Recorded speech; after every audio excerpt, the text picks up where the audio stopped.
All right, Scorpio Ophiuchus, welcome to your May of 2016 Sidereal Astrology forecast.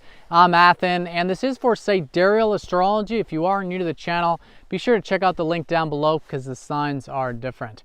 All right, so this month I'm going to talk about the major events this month. If you do want a more specific look, do follow the weeklies where I go into the specific details of what these configurations are all about. But this should give you a very good general idea about what you can cultivate this month and what the overall theme will likely be. All right, so first I want to look at where the fast-moving planets are right at the beginning. And this is going to be concentrated in just two major houses for you. The first is that you've got the Sun, Mercury retrograde, and Venus all in your sixth house. So the sixth house is the house of your work. It's the house of your routine, your regiments, your daily activities, your self-improvement.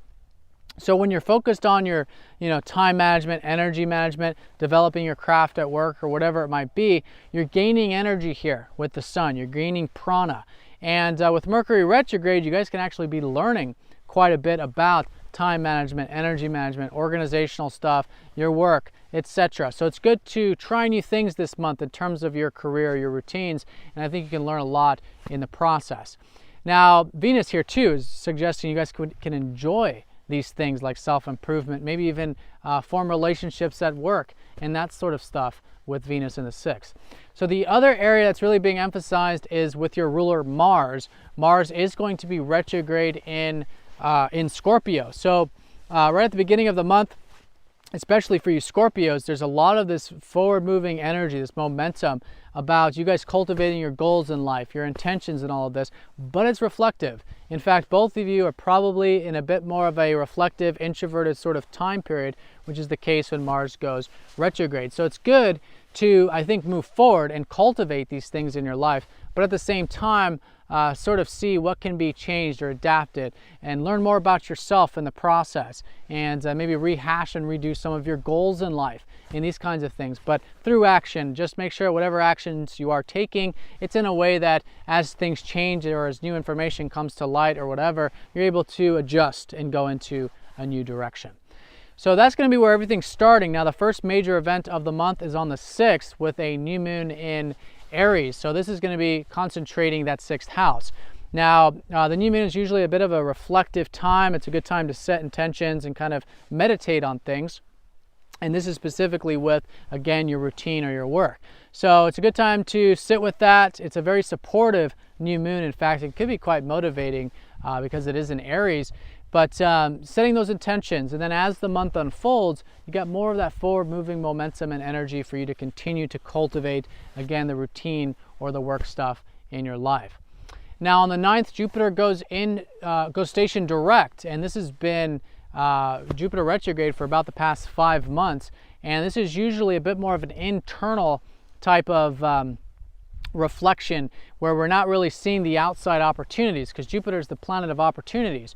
So now the opportunities in life start to become much more apparent, much more out into the external environment for us. And this is for you specifically involving your career or your legacy or anything in your public life. So it's good to continue to implement this stuff because you'll probably notice this shift, at least by the second half of the month, once Jupiter gains that momentum, that there are opportunities, there are possibilities, or you're seeing the things that are opening up for you in this area. So it's good to take action with that because usually with Jupiter we might just feel good about it, we might just be inspired, but without the action it may or may not be actualized. So know that there is opportunity here in your 10th house because you're seeing the opportunity, but take the action nonetheless, and I think that'll help move forward a lot of this life path stuff because this is where the North Node is, really helping you shift and to cultivate your career or your public life for the next 2 years.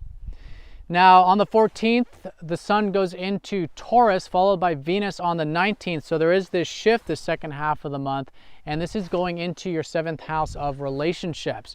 So at the beginning, and there still will be all month, this emphasis on the routine and stuff like this, but you'll probably notice the second half, probably more of a focus on wanting to relate, or more on relationships, interconnections, your partnerships in life, and that can be a great source of energy with the Sun.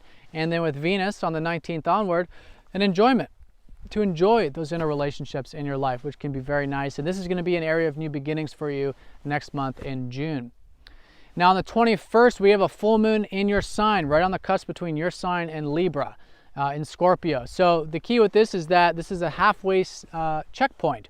And there could be a culmination too, specifically if you've been involved with really cultivating your goals or your ambitions over the past 6 months. Because 6 months ago, you had a new moon here. So now you're at the halfway point, the status check, in terms of you can see what your goals are. You might have some clarity about who you are, what your intentions are, your self-image, and so moving forward with that. In fact, this full moon is going to be conjoining up to that Mars retrograde, so although it's reflective, again, there can be inspiration, there can be motivation and drive for you guys to continue to move forward. But again, just be kind of adaptive in that process. Now, one thing I want to mention too is at that same time, around the 21st, Mars dips back into Libra. So there is this bit more of a reflective time, the second half, in terms of your spirituality, right? So the key with this is that as as every time in our life, we have to understand not only who we are on the outside, but we have to understand who we are on the inside.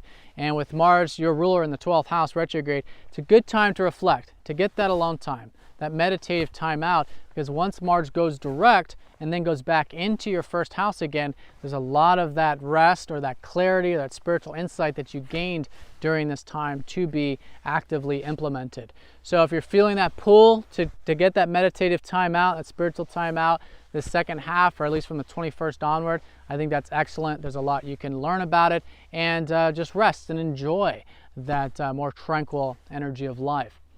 Now on the 22nd, Mercury goes direct, so with all these things that you're likely reflecting on in terms of the routine or the health or the diet or the work, all of that starts to move forward, okay? And you can really start to put it into action a little bit easier, or there's just more information coming to light with it.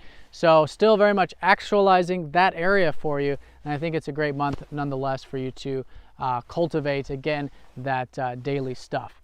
Now on the 26th, Jupiter does square up to Saturn for the last and final time. This has been going on since August of last year. And so now this is the final aspect with this, which has been Saturn really helping you guys take on healthy responsibility. You know, Saturn in your first house has been helping you really structure and discipline yourself to assume only what you're actually responsible for, and a healthy amount of that. And to be patient and persistent and mature in the life process.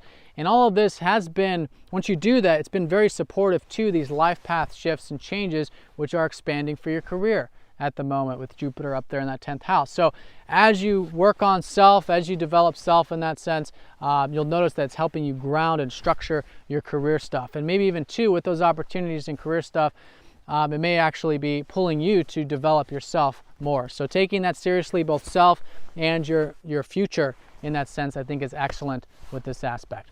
All right, Scorpio Ophiuchus, I hope you guys have an excellent month. Thanks for watching, and I'll see you all next time.